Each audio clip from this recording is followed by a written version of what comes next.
Graça e paz, irmãos e irmãs. Graça e paz, irmãos e irmãs que participam desta oportunidade de estudar a palavra do Senhor. Nós agradecemos a Deus pelas bênçãos que Ele tem nos concedido por meio do estudo desta palavra rica, poderosa, palavra verdadeira do Senhor Jesus. E nós estamos iniciando hoje o capítulo 20 do Evangelho de Mateus. Esse Evangelho que nos tem abençoado tanto com as histórias e ações e mensagens e testemunhos sobre a vida de Jesus. Então, nós vamos estudar hoje o capítulo 20, do versículo 1 até o versículo 16. Mateus 20, de 1 a 16. Então, nós vamos começar agora fazendo a leitura desta palavra do Senhor, deste texto da palavra do Senhor. O texto diz assim: porque o reino dos céus é semelhante a um dono de casa que saiu de madrugada para assalariar trabalhadores para a sua vinha. E, tendo ajustado com os trabalhadores a 1 denário ao dia, mandou-os para a vinha. Saindo pela terceira hora, viu na praça outros que estavam desocupados, e disse-lhes: ide vós também para a vinha, e vos darei o que for justo. Eles foram. Tendo saído outra vez, perto da hora sexta e da hora nona, procedeu da mesma maneira, isto é, chamou os trabalhadores para ir para a sua vinha. E saindo por volta da hora 1/10, encontrou outros que estavam desocupados e perguntou-lhes: por que estivestes aqui desocupados o dia todo? E eles lhe responderam: porque ninguém nos contratou. Então lhes disse ele: ide também para a minha vinha, para trabalhar ali. Ao cair da tarde, disse o senhor da vinha ao seu administrador: chama os trabalhadores e paga-lhes o salário, começando pelos últimos, indo até os primeiros. Vindo os da hora 1/10, isto é, aqueles que foram assalariados às 5 horas da tarde, recebeu cada um deles um denário. Ao chegarem os primeiros, eles pensaram que receberiam mais, porém também estes receberam 1 denário cada um. Mas tendo recebido, murmuravam contra o dono da propriedade, dizendo: estes últimos trabalharam apenas 1 hora. Contudo, eles receberam o mesmo que nós, e igualaste-nos com eles, que cumprimos a faina e o calor do dia. Mas o proprietário, respondendo, disse a um deles: amigo, não te faço nenhuma injustiça. Não combinaste comigo 1 denário? Toma o que é teu e vai-te, pois quero dar a este último tanto quanto a ti. Porventura não é lícito fazer o que quero do que é meu? Ou não são mais maus os teus olhos, porque eu sou bom? Assim, os últimos serão primeiros, e os primeiros serão últimos, porque muitos são chamados, mas poucos escolhidos. Nós vamos pedir a Deus que nos esteja abençoando neste momento de estudo, rogando que nos dê sabedoria para compreender a sua palavra.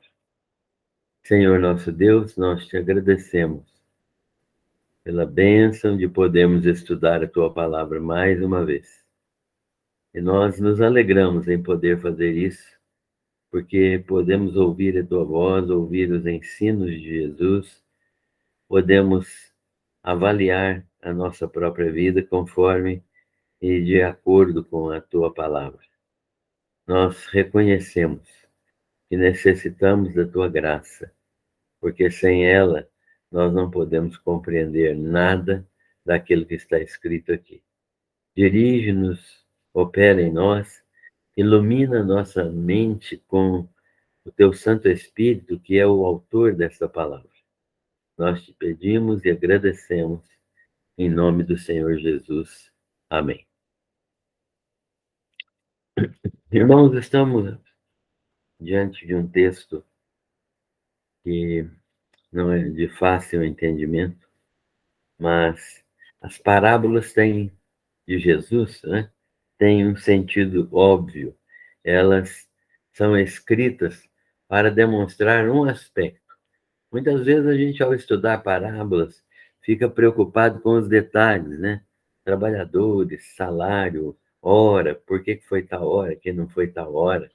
E o ensino usa a parábola para evidenciar uma verdade, né? Então, nós temos que nos preocupar com a verdade central da parábola, porque ela é que vai nos demonstrar qual é o fundamento e qual é a disposição de Jesus ao ensinar essa parábola. Ensinar uma verdade, né, por meio dessa parábola. Nós estamos estudando o livro de Mateus, o evangelho rico, nós já falamos sobre ele, como um evangelho que é o evangelho do rei, porque fala de Jesus como descendente real de Davi, como legítimo descendente, herdeiro de Davi, com direito ao trono de Israel. E ele é apresentado, então, como o filho de Davi. E é também apresentado como Messias, e é apresentado como rei de Israel, descendendo de Abraão, Isaque e Jacó. Esse Jesus é apresentado, então, por Mateus desta maneira. Ele visava os judeus, queria que os judeus que rejeitaram Jesus entendessem ser ele o Messias de Israel, que tanto era esperado pelos judeus. Até hoje, eles esperam pelo Messias que vai libertar Israel. Jesus acabou de ministrar, nós vimos isso no estudo passado, sobre a relação humana com os bens materiais. Nós vimos como que Jesus enxerga a relação humana com os bens materiais. Muitas pessoas, de maneira equivocada, afirmam que Jesus é contra a posse de bens materiais, ou que ele condena aqueles que possuem bens materiais. Porque ele era pobre e sempre se manifestou contra as riquezas. Mas essa é uma maneira equivocada de ver como Jesus ministra sobre bens materiais, e nós vimos na semana passada que ele não é contra bens materiais, né? Então, no estudo passado, o que nós aprendemos foi, primeiro, que Jesus ama as pessoas, não importando serem elas pobres ou ricas. Jesus ama pessoas, não ama as posses que elas têm, nem deixa de amá-las porque não tem posses. Ele ama as pessoas. Segundo, nós aprendemos também que, geralmente, os abastados financeiramente, aqueles que nós chamamos de ricos, eles depositam sua confiança nos bens e passam a amar o dinheiro ou outro bem. Eles passam a colocar o dinheiro ou os bens em primeiro lugar e a amar esses bens, essas riquezas. Terceiro, nós vimos que tem um tesouro na terra, mas não tem um tesouro no céu. Essas pessoas que amam os recursos financeiros, elas têm um tesouro na terra. Ninguém pode duvidar disso. São ricas, né? E podem depender de sua riqueza, mas elas não têm um tesouro nos céus, porque o tesouro nos céus não é constituído de bens materiais. O tesouro no céu é constituído de outra espécie de bens. E então, Jesus ensinou isso, que é necessário lutar e trabalhar por um bem celestial, pelo tesouro dos céus. Quarta lição que nós aprendemos na semana passada é que o tesouro do céu é o próprio Senhor Jesus Cristo. Ou seja, não há bem maior no universo do que o próprio Senhor Jesus Cristo. E isso significa que nós precisamos amá-lo como a maior riqueza que nós poderíamos ter. E amá-lo verdadeiramente, entregando nossa vida a Ele.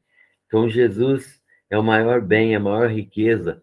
Ele é o tesouro nos céus que nós temos. E o tesouro nos céus não representa uma troca pelos bens materiais. Não quer dizer que lá no céu nós seremos ricos ou coisa semelhante. Lá nós teremos Jesus, e no céu está completada toda a obra de Cristo. E tudo que Jesus tem, segundo Paulo ensina aos Romanos, é também dos demais filhos de Deus, já que Deus nos constituiu uma única família, né? Jesus é o primogênito entre muitos irmãos e, portanto, nós somos uma família abençoada, porque quem tem Jesus tem tudo que ele tem. Em quinto lugar, nós precisamos ver que, além do tesouro no céu ser o próprio Jesus Cristo, essa vida de natureza, essa vida espiritual é de natureza e qualidade divinas. A nossa vida no céu não é uma vida material, mas é uma vida espiritual. Embora nós teremos, embora é verdade que nós teremos um corpo transformado, um corpo de uma matéria que nós não sabemos, nós sabemos que é semelhante ao corpo de Jesus, então esse corpo nós o teremos, mas a vida no céu não é material, ela é uma vida espiritual. Essa vida de natureza e qualidade divinas é uma oferta de amor de Deus, absolutamente pela graça. Então, nós aprendemos no texto que a oferta do Senhor para nós é uma vida espiritual que nos é alcançada exclusivamente e absolutamente pela graça divina.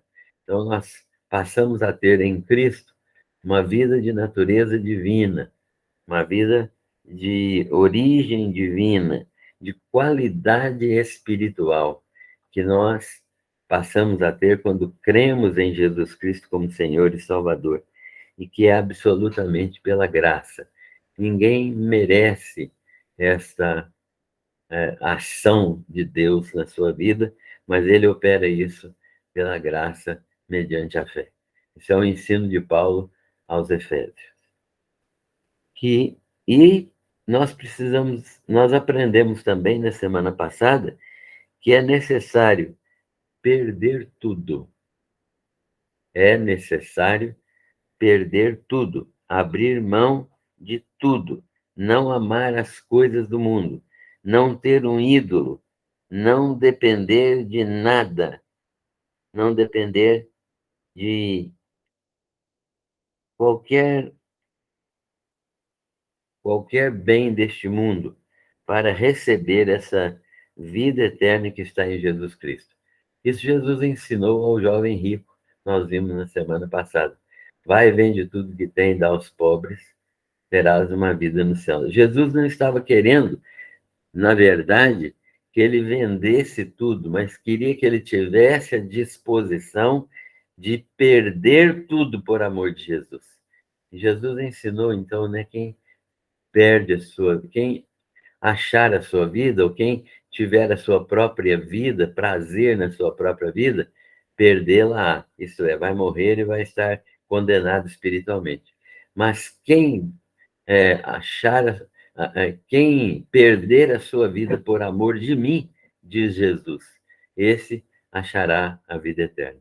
Então é nesse sentido que Jesus falou com o moço rico, mas ele, entristecido porque tinha muitos bens, ele deixou Jesus e nós não sabemos mais nenhuma notícia desse jovem, a Bíblia não fala mais dele. Então, essas questões foram aprendidas na semana passada. Mas, no texto de hoje, neste texto que nós acabamos de ler, nós encontramos Jesus explicando uma parábola e os ensinos dessa parábola aos discípulos que estavam esperançosos de terem uma situação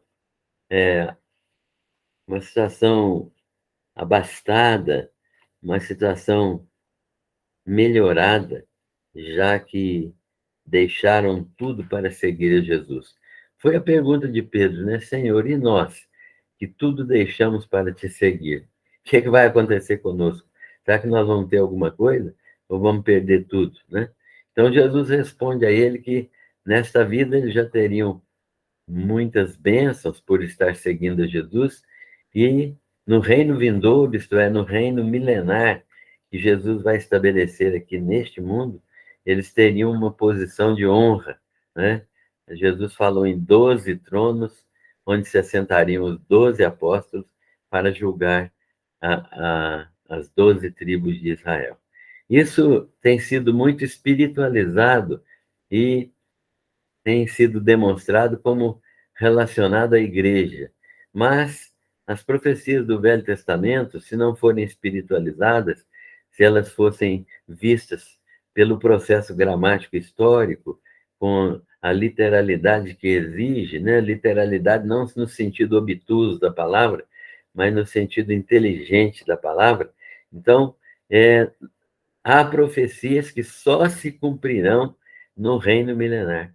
E Jesus precisa ser rei de Israel, não apenas um reino espiritual, mas um reino material, porque foi isso que Deus prometeu a Abraão, Isaac, Jacó, Davi, né? Isso nós vemos nos Salmos, nos profetas.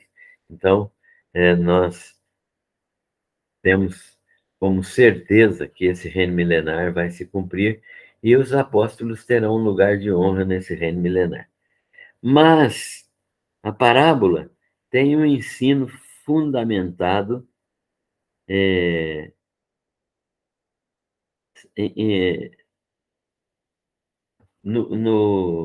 na palavra de Jesus, tanto para os discípulos quanto para os fariseus, os líderes religiosos, os escribas e toda a liderança espiritual, ou melhor, religiosa, né? Porque há uma diferença entre religiosidade e espiritualidade.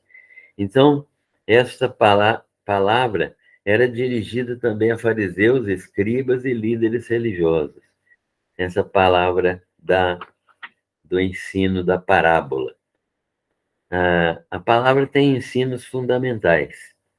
E Jesus conta, então, a história de um homem que tinha uma propriedade e precisava de trabalhadores para essa propriedade. Saiu de madrugada ainda, né? E contratou, talvez aí pelas 6 horas da manhã, contratou alguns trabalhadores, combinando com eles que eles receberiam 1 denário, que é o salário de um dia de trabalhador rural naquela época, né? Recebiam um dia, uma diária, depois de findado o trabalho. Então, Jesus combinou com eles, tratou com eles 1 denário. E eles foram para a vinha, trabalhar lá na seara do mestre, do senhor da propriedade, né? E depois que ele saiu de madrugada e levou alguns trabalhadores para sua propriedade, mais ou menos às 9 horas da manhã, ele saiu novamente, voltou à cidade e contratou outros que estavam esperando, despreocupados, desocupados também, na praça da cidade, e combinando apenas pagar o que era justo. Jesus não falou em 1 denário para este grupo aqui, falou apenas o que era justo. E eles foram. Mais ou menos ao meio-dia, às 3 horas depois, Jesus fez a mesma coisa, encontrou homens desocupados, os convidou para trabalhar na vinha, combinando pagar-lhes o que era justo. Às 3 da tarde, fez a mesma coisa, encontrando outros homens desocupados, contratou-os pelo preço justo, não falou em dinheiro, falou em preço justo para com eles. E às 5 horas da tarde, isto é, faltando 1 hora para terminar o dia, ele foi na cidade novamente e encontrou lá homens ainda sem ocupação. E Jesus lhes perguntou: por que vocês passaram o dia todo desocupados aqui? E eles responderam: porque ninguém nos contratou. Então Jesus, o dono da vinha, lhes mandou trabalhar na sua vinha para receberem o que era justo, né? Bem, e terminada a jornada do dia, o proprietário mandou o seu administrador acertar contas com os jornaleiros, né? Jornaleiros, aqueles que faziam uma jornada de um dia de serviço. E como a lei determinava, eles não deixavam de receber no mesmo dia. Os patrões eram praticamente obrigados por lei a pagar no mesmo dia o trabalho de um dia de serviço. Então eles foram receber o que era seu. E o patrão tinha mandado que se iniciasse pelos últimos. E eles iniciou pelos últimos, pagando o salário de um dia para quem trabalhou apenas 1 hora, e assim até chegar nos primeiros, aos quais ele pagou o combinado. E o combinado era um salário de um dia de serviço. Então, estes que receberam um dia de serviço combinado, né, reclamaram que eles trabalharam o dia inteiro no calor do sol, com fadiga, e não receberam apenas, não receberam igual aos outros, porque receberam apenas salário de um dia, e que os outros que trabalharam menos receberam igual. E então o trabalhador reclamou e o dono da vinha lhe disse: eu não paguei para vocês aquilo que era combinado. O que é que eu falei com vocês? Que eu pagaria o salário de um dia de serviço. É o que eu estou pagando.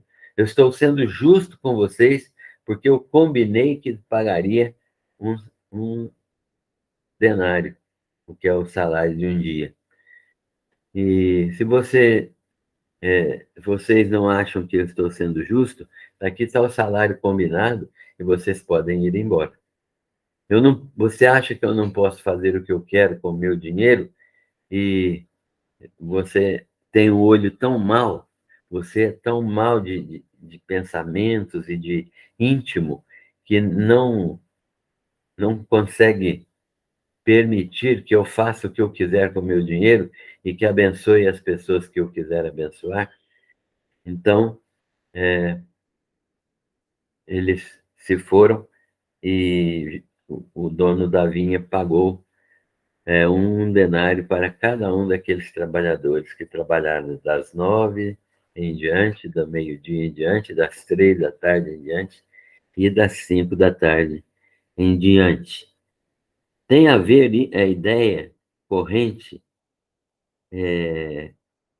entre os discípulos sobre quem seria o maior no reino dos céus.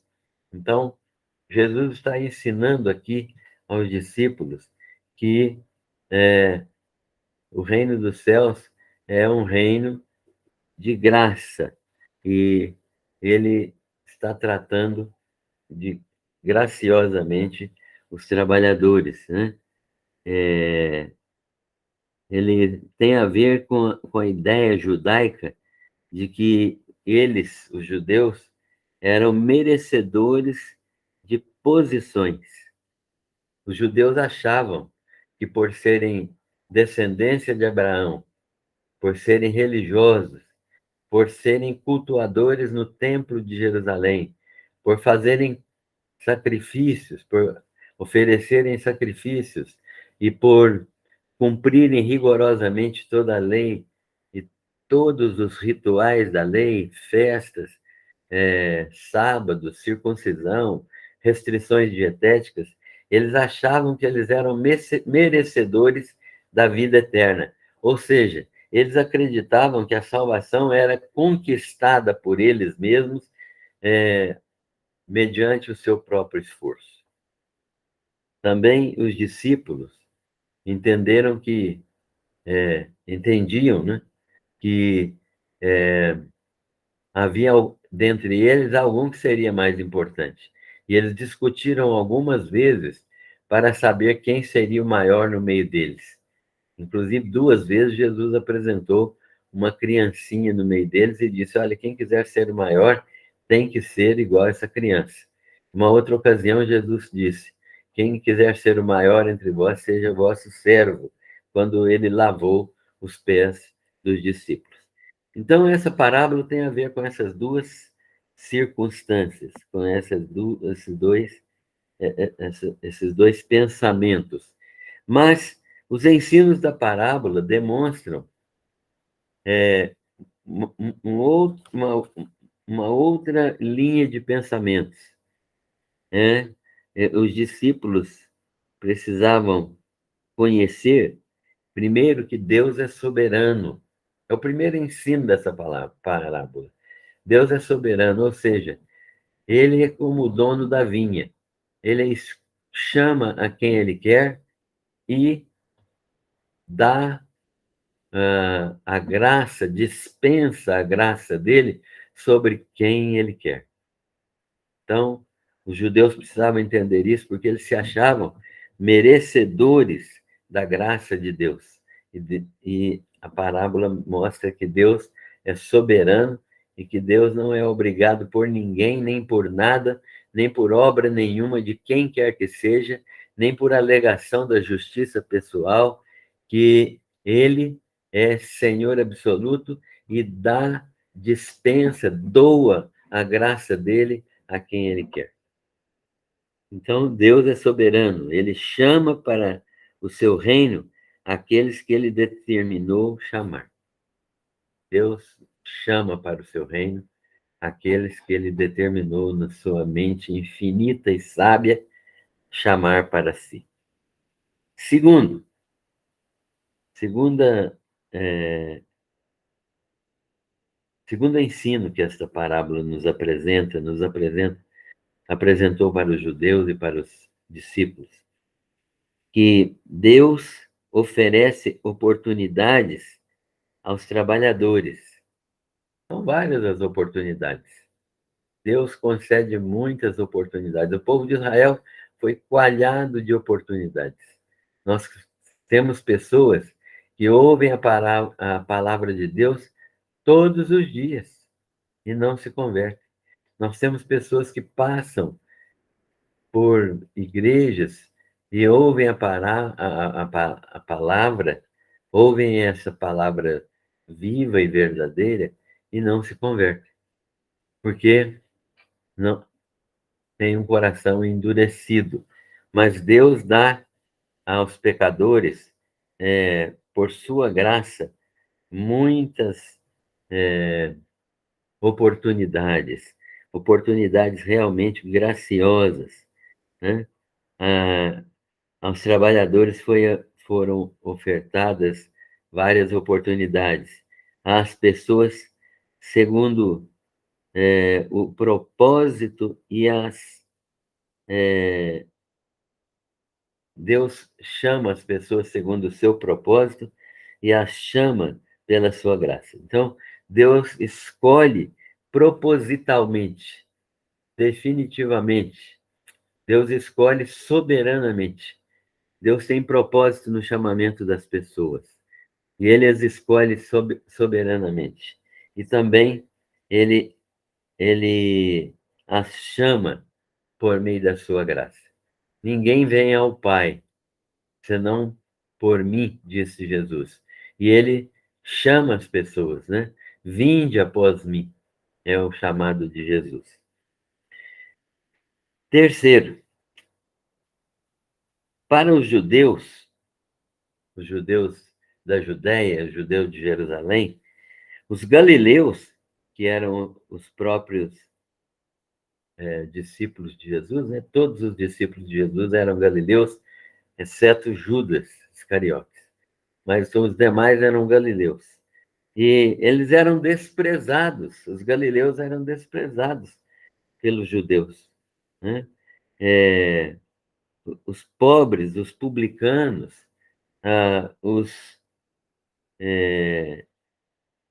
aqueles que eram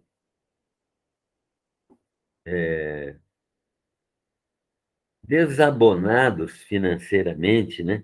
Aqueles que eram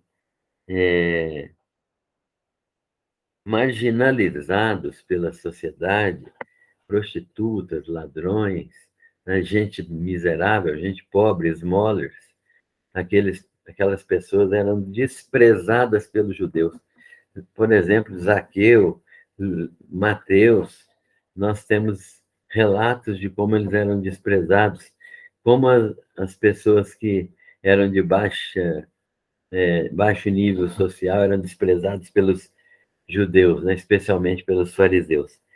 Mas para os judeus, os galileus e os outros que nós citamos aqui eram desprezados. Inclusive os discípulos de Jesus eram desprezados. Os pobres, os publicanos, os marginalizados não eram merecedores de entrar no reino dos céus. O reino dos céus era para uma casta, um grupo específico, aqueles que eram cumpridores da lei, né, os fariseus. Eles eram merecedores de entrarem no reino de Deus. Eles faziam tudo porque eles eram merecedores. Eles cumpriam toda a lei. Deus tinha que permitir que eles entrassem para o reino de Deus.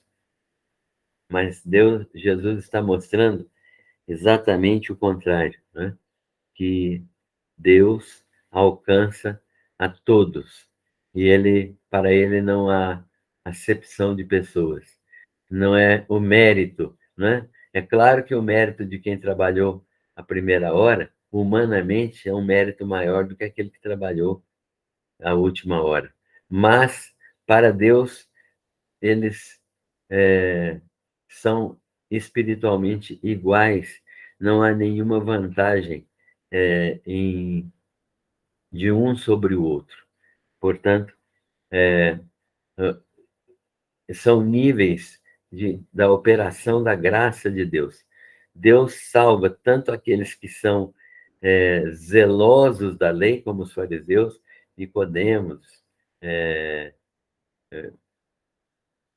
José de Arimateia e outros fariseus foram salvos, não porque cumpriam a lei, mas porque a graça de Deus os alcançou. Também pobres e meretrizes alcançaram o reino de Deus, porque a própria graça de Deus os salvou.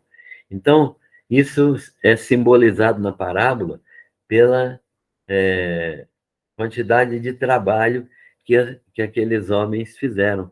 Uns trabalharam 12, outros 9, outros 6, outros 3 e os últimos 1 hora. Mas a graça de Deus soberano atinge a todos. Não é, o maior pecador recebe a mesma bênção do menor pecador. E porque Deus é gracioso e a bênção é a mesma, é igual. O menor pecador não tem mais não tem mais bênçãos espirituais do que o maior pecador. Diante de Deus, eles são iguais e precisam igualmente da graça que está em Cristo Jesus. Quarto, Jesus revela a soberana graça de Deus, Pai.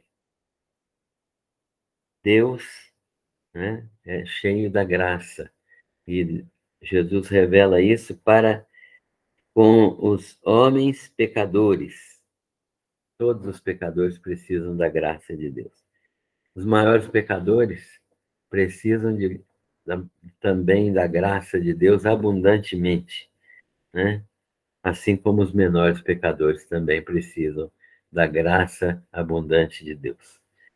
Então, Jesus revela a soberana graça de Deus e para com todos os homens. E todos os pecadores precisam da graça de Deus. Jesus demonstrou que todos nós, são iguais e são salvos, judeus ou gentios, homens ou mulheres, escravos ou livres, pobres ou ricos, pela graça de Deus, mediante a fé. Jesus ensinou isso para nós. Isso está evidente na parábola. E para finalizarmos, nós temos que Jesus ensinou também que é necessário ver, acreditar que a parábola não ensina que a salvação é um pagamento. A salvação não é um pagamento. Deus não me deve nada. Portanto, salvação não é um pagamento. Andar obediente à lei como os fariseus andavam é uma obrigação de cada ser humano. É uma obrigação de cada ser humano. Então, não é pagamento. A salvação não é um pagamento. Ela é uma ação de Deus pela graça mediante a fé. A parábola, então, nos ensina que nós não recebemos pagamento de Deus, recebemos a manifestação da sua graça. O pagamento apenas ilustra, essa parábola apenas ilustra que o pagamento é o preço que Jesus pagou. Jesus é que pagou o preço. E o pagamento que Jesus fez concede a nós benefício total, pleno e completo de salvação. Então, por causa do pagamento de Jesus na cruz do Calvário, nós podemos receber completa bênção de salvação, né? Uma salvação que é realizada pela obra na cruz do Calvário e que nos enche de paz e estabelece um novo relacionamento com Deus. Por isso, muitos são chamados e poucos escolhidos. Por que Jesus termina essa parábola com esta expressão? Porque verdadeiramente os judeus foram chamados, mas eles não foram escolhidos no sentido que eles não receberam o chamado do Evangelho. Eles foram chamados ou escutaram, mas não ouviram. Por isso Jesus nas parábolas diz: quem tem ouvidos para ouvir, ouça, né? Não é quem tem ouvido para escutar, não. Escutar é bom, mas ouvir é muito melhor. Ouvir significa escutar, entender e mudar de vida. Então, Jesus fala que muitos são chamados. A palavra chega a muitas pessoas, mas poucos são escolhidos, porque estes poucos que são escolhidos são aqueles que ouvem a palavra de Deus e dão crédito a ela, né? Aqueles que o Espírito Santo age no seu coração por meio da palavra, porque a fé vem pelo ouvir a palavra de Deus. Desta maneira, todos podem ser salvos se crerem naquilo que a palavra menciona, revela, ensina, explica sobre a bondade e misericórdia de Deus. Esta parábola é muito importante para nosso entendimento de que a salvação é uma obra soberana de Deus pela graça mediante a fé, e que ela é oferecida às pessoas, não pelo merecimento das pessoas, né? Quem trabalhou mais, que ganha mais, mas ela é oferecida gratuitamente porque ninguém pode ser perfeito a ponto de reivindicar a salvação. Que o Senhor, cheio de graça e de misericórdia, nos abençoe para compreendermos esta parábola e para aplicarmos essa parábola à nossa vida e ao nosso coração. E todas as nossas bênçãos que estão em Cristo sejam derramadas sobre nós pelo Senhor Jesus Cristo. Deus abençoe a todos.